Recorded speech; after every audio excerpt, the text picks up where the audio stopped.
isunod natin ang sibuyas. Or tupa ba yun?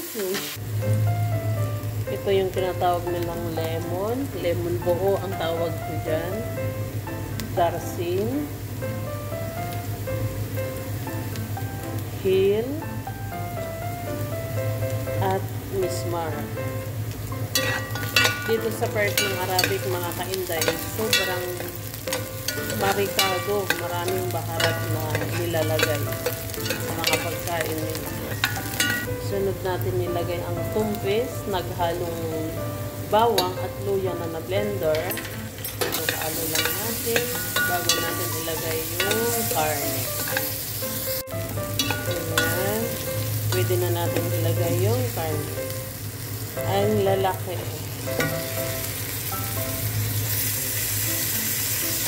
Yung karne lang sana ng baboy. So, naku. Taob niyo isang karderong kanin sa atin.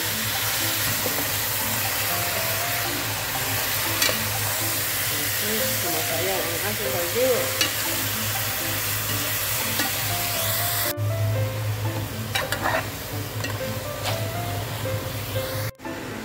Iyan po karami ang ilalagay kong baharat sa kanilang ulam. Pwede na natin ilagay ang kamatis. Ayan, pwede na natin lagyan ng mga baharat. Paprika powder. Ganito lang po na kutsara yung gamit ko. Masala. 2 kutsarang subak rice kasi ito yung pampakulay sa kanin.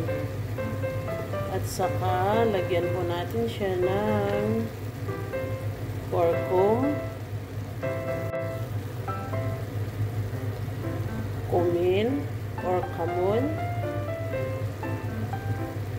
kuspara, at paminta na durog. Yan po. Yun, imikos-mikos na natin ito.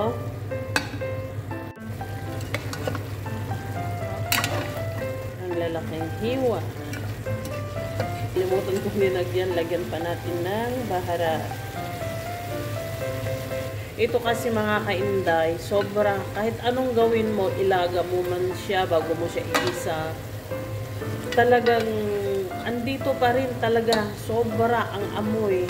Mabaho kung sa atin ng mga Pinoy nakakain. Pero may kumakain din ng mga Pinay. Minsan kumakain din ako kasi ang ginagawa ko, kung baga niluluto ko ng ganito, iluluto ko po pa yan mamaya na sa oven na parang makrispy siya para matanggal naman yung kunting amoy. Kung gaano kaamoy yung kalding sa atin, mas maamoy pa to kasi yung kalding ba na sobrang balahibo yun eh. Yung tupa ba yun? O tupa. Pwede na natin lagyan ng tubig. Pabayan. Lagyan muna dyan.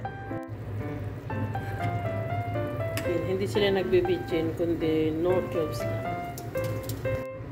Ayan na po, tinanggal ko na yung laham at iluluto ko na siya sa oven. Gagawa pa ako ng sauce. Inilagay ko na rin yung kanin.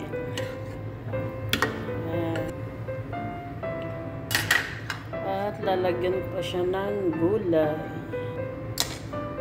Itong sauce po na ilagay ko dito sa tupa is tomato paste, olive oil, asin, at saka paminta, at saka tubig.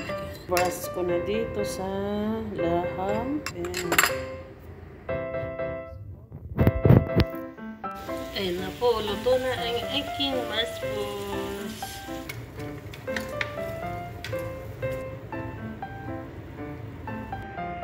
Ito na ang aking masbus, luto na.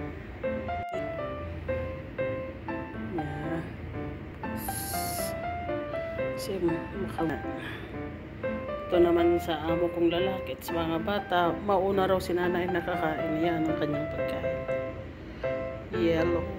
Yan po yung tinatawag na laham masbus.